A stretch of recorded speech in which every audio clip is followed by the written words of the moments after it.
Hi hello నమస్తే, నేను మీ వాసుదేవన్. ఇక్కడ సోషల్ మీడియాలో రాత్రి నుంచి తెగ తిరిగేస్తుందండి ఒక కాలం, మేడిశెట్టి కాలం అని. జనసేన పార్టీ పెట్టింది ఒక ఆశయంతో. మేడిశెట్టి గారు రాశారండి, ఇది నాది కాదండి, ఇది నా విరచితం కాదు, మేడిశెట్టి గారు రాసిందే నేను మీకు చదివి వినిపిస్తున్నా. కానీ ఈ రోజున జనసేన పార్టీ అంటే జన అంటే పవన్ కళ్యాణ్ గారు, సేన అంటే నాదెళ్ల మనోహర్ అనేవారు మాత్రమేనా అని పవన్ కళ్యాణ్ గారి అభిమానులు, జనసేన పార్టీ కార్యకర్తలు, నాయకులు, జన సైనికులు, పార్టీ అభిమానులు ఎందుకు అనుకుంటున్నారు? మేడిశెట్టి గారు నిలదీశారు. జనసేన పార్టీని 10 సంవత్సరాలు నేను సొంత డబ్బులతో నడిపానంటారు. నాకు సహనం ఉంది, మిగతా రాజకీయ పార్టీలు తీరువేరు, ఉన్న రాజకీయ పార్టీలకు భిన్నంగా ఉండాలి అని పవన్ కళ్యాణ్ గారు లెక్చర్స్ ఇచ్చారని చెప్పుకుంటూ మేడిశెట్టి గారు రాశారు. ఇంకొక 5 ఏళ్ళు ఓపిక పట్టలేక తన రాజకీయ పార్టీని తెలుగుదేశం పార్టీ దగ్గర తాకట్టు పెట్టారు. పవన్ కళ్యాణ్ గారు ముఖ్యమంత్రి పదవిలో ఉండగా చూడాలని అనుకునే అభిమానుల ఆశయాల మీద నీళ్లు జల్లారంటూ మేడిశెట్టి గారు ఆవేదన చెందుతున్నారు. అదీ కాక 2029 జనసేన పార్టీని ఎవరు నమ్మే స్థితిలో లేకుండా చేశారు పవన్ కళ్యాణ్ గారు. ఈయన ఒక 5 ఏళ్ళు దూరంగా వెళ్ళారేమో. చాలామంది అనుకుంటే 2024 అని అనుకుంటారు. పోనీ ఇప్పటికైనా జనసేన పార్టీకి 75 అసెంబ్లీ స్థానాలు, టీడీపీకి 75 అసెంబ్లీ స్థానాలు, 25 అసెంబ్లీ స్థానాలు బీజేపీకి ఇచ్చి పోటీ చేస్తే బాగుంటుందని అంటున్నారు రాజకీయ విశ్లేషకులు. అలాగే జనసేన పార్టీ భవిష్యత్తు బాగుండాలని కోరుకునే రాజకీయ నిపుణులు అభిప్రాయపడుతున్నారు. పవన్ కళ్యాణ్ గారు తొందరపాటు నిర్ణయాలు పార్టీ అభిమానుల ఆశయాలను కుంగదీస్తున్నాయి అని. ఈరోజు పార్టీ ఇలా ఉండటానికి కారణం ఆయన చుట్టూ ఉన్న కోటరీ అని తెలుస్తోంది. కోట, రుక్మిణి జనసేన పార్టీ కార్యకలాపాలన్నీ చక్రవర్తి, రామ్, నాదెండ్ల వీళ్ళ ద్వారా టీడీపీ పార్టీకి చేరవేస్తున్నారని ప్రస్తుత జనసేన పార్టీలో ఉన్న విశ్వసనీయ వర్గాల ద్వారా తెలుస్తోంది.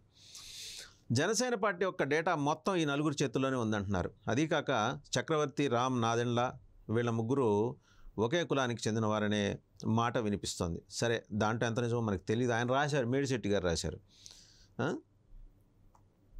ప్రజారాజ్యం పార్టీలో ఇప్పుడు జనసేన పార్టీలో ఉన్న నాయకులంతా టీడీపీ పార్టీకి అమ్ముడుపోయేవారేనని, వాళ్లకు జనసేన పార్టీ టికెట్స్ ఇవ్వకుండా వాళ్లను పార్టీ సేవ చేయమని చెప్పాలి. జనసేన పార్టీలో కొత్త వారికి అవకాశం ఇచ్చి మంచి క్వాలిటీ నాయకులను తీసుకురావాలని కోరుకుంటున్నారు. టీడీపీ పార్టీని నమ్మితే జనసేన పార్టీకి భవిష్యత్తు ఉండదు అంటానికి నేను 2 పార్ట్ల వీడియోలను జత చేస్తున్నాను. ఈ వీడియోలు లోకేష్ ఇంటర్వ్యూ 21/12/23 అంటే డిసెంబర్ 21 ఇచ్చిన ఇంటర్వ్యూలో టీడీపీ పార్టీతో పొత్తు ఉంటే ఎట్టి పరిస్థితుల్లోనూ పవన్ కళ్యాణ్ గారు ముఖ్యమంత్రి అవ్వరు అంటానికి ఈ వీడియోల సారాంశం. సరే, ఆ వీడియోలు చాలామంది షేర్ చేస్తున్నారు, మీరు కూడా చూసిన వాళ్ళు చాలామందికి అయి ఉంటాయి. ఇంతకుముందు వీడియోలోనే చెప్పినట్టు లోకేష్ గారు ఒక ఛానల్ ప్రతినిధికి ఇచ్చిన ఇంటర్వ్యూలో ఈ విషయం మీద ముందు నుంచి వాళ్ళు చాలా క్లారిటీగా ఉన్నారనే విషయం చాలామందికి చెప్పాను. అప్పుడు నన్ను వ్యతిరేకించారు, పైగా నన్ను వైసీపీ కోవట్టని నిందలు వేశారు. 2024లో పవన్ కళ్యాణ్ గారు సీఎం అని మనోళ్లే భ్రమంలో బతుకుతున్నారని, ఆ భ్రమంలోంచి బయటకు వచ్చి బతకాలని కోరుకుంటున్నానని కూడా మేడిశెట్టి గారు విజ్ఞప్తి చేశారు. నేను పొత్తుని వ్యతిరేకించట్లేదు, దయచేసి గమనించండి అని కూడా ఆయన చిన్న సవరణ ఇచ్చారు. పొత్తులో భాగంగా జనసేనకి 15 నుంచి 30 సీట్ల మధ్యనే వాళ్ళు ఇస్తున్నారు. ఇక్కడ గమనించండి, మనం తీసుకోవట్లేదు, వాళ్లే మనకి 15 నుంచి 30 సీట్లు ఇస్తున్నారు. సో మేడిశెట్టి గారు ఇక్కడ వాళ్ళ ఔదార్యాన్ని మీరు ఎందుకు గుర్తించట్లా? వాళ్ళు మీరు 15 అనుకుంటే 15 నుంచి 30 దాకా ఇస్తామన్న అనుకుని చాటుకుంటున్న వాళ్ళ ఔదార్యాన్ని మీరు ఎందుకు గమనించరు? తెలుగుదేశం పార్టీ పుట్టి బుద్ధి ఎరిగినప్పటి నుంచి 30 నుంచి 35 సీట్లు ఎప్పుడు గెలవాల, వాటిల్లోకి 15 నుంచి 30 ఇస్తారేమో అర్థం చేసుకోవచ్చు కదా. అర్థం చేసుకోవాలి మేడిశెట్టి గారు. మేడిశెట్టి గారు అన్నీ మనం అనుకున్నట్టే జరగాలని లేదు, అలాగే జరిగేవన్నీ మనం అనుకున్నట్టే ఉండాలని లేదు. సో అందులో ఇదొకటి అనుకోండి, స్థితప్రజ్ఞత అలవాటు చేసుకోండి. మేడిశెట్టి గారు మీరెంత మొత్తుకున్నా, మీరెంత మీ హృదయం ద్రవించేలాగా రాసినా, చెప్పినా, మాట్లాడినా వినటానికి పవన్ కళ్యాణ్ గారు సిద్ధంగా లేరని మీరు అంటున్నారు కదా. కొన్నాళ్ళు మౌనంగా ఉందాం. సారీ కొన్నాళ్ళు మీరు మౌనంగా ఉండండి, నేను ఉండను, మీరైతే మౌనంగా ఉండండి. ఆ వేదన ఎందుకు చెందటం? మనం ఎందుకు బీపీలు పెంచుకోవటం? బీపీలు పెంచుకోవాల్సిన వాళ్ళే కూల్గా ఉంటున్నప్పుడు బీపీలు పెంచుకోవాల్సిన అవసరం లేని మన బోటోళ్ళు ఎందుకు బీపీలు పెంచుకోవాలి? ఇది మేడిశెట్టి గారు ఇక్కడ ఆంతర్యం ఏంటంటే, వాళ్ళు ఫిక్స్ అయిపోయారు. ఫిక్స్ అయిపోయిన తర్వాత మరి ఇంకా దాని మీద పెద్ద డిబేట్ ఎందుకు?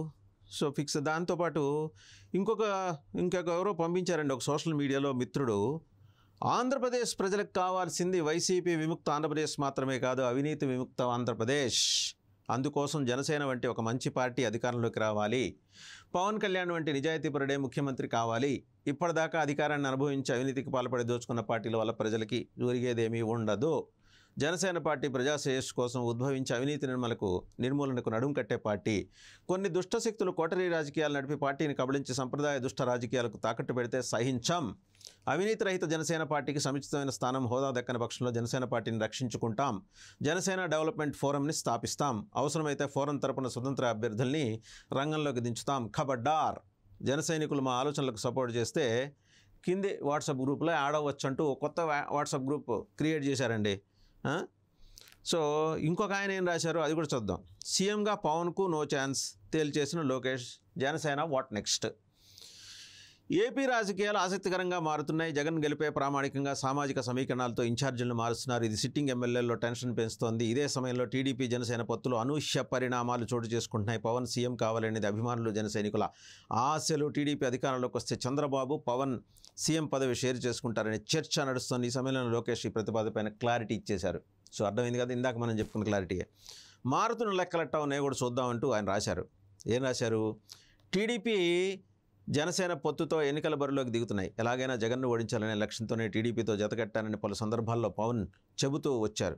సీఎం పదవి గురించి పవన్ కీలక వ్యాఖ్యలు చేశారు. ఎక్కువ సీట్లు వస్తే సీఎం పదవి గురించి డిమాండ్ చేద్దామని చెప్పుకొచ్చారు. అభిమానులు మాత్రం పవన్ సీఎం కావాలని కోరుకున్నారు. దీంతో టీడీపీ జనసేన మధ్య సీట్లతో పాటుగా అధికారంలోనూ షేరింగ్ ఉంటుందనే అంచనాలతో జనసేన నేతలు క్యాడరు ఉంటూ వచ్చారు. దీని ద్వారా చంద్రబాబు పవన్ సీఎం పదవిని పంచుకుంటారనే అభిప్రాయం బలంగా కనిపిస్తోంది. ఈ సమయంలోనే టీడీపీ ముఖ్యనేత నారా లోకేష్ సీట్ల పంపకాలు ఉంటాయి కానీ ముఖ్యమంత్రి షేరింగ్ ఉండదు అని తేల్చి చెప్పేశారు. సో ఇప్పుడు Janasena what next. Hero Nani సినిమాలో ఒక పాట ఉంది, వాట్ నెక్స్ట్ అని. సో వాట్ నెక్స్ట్ అని అందులో సినిమాలో హీరో ఒక్కడే పాడాడు. ఇక్కడ జనసేనకున్న ఒక 5 లక్షల మంది క్రియాశీలక కార్యకర్తలు, ఆయన అభిమానులు, పవన్ కళ్యాణ్ గారి అభిమానులు, సానుభూతి పరులు, చిరంజీవి గారి అభిమానులు అందరూ కలిసి కోరస్గా ప్రతి ఆదివారం ఉదయం 10 నుంచి 12 వరకు స్వస్థ సభల్లో పాడినట్టు పాడాలన్నమాట. సో అలా పాడటానికి మీరు ఆదివారాన్ని ఎంచుకుంటారో మరో మంచి ఇంకో ఏదైనా శుభదినం ఎంచుకుంటారో, it is up to the Jana sciences.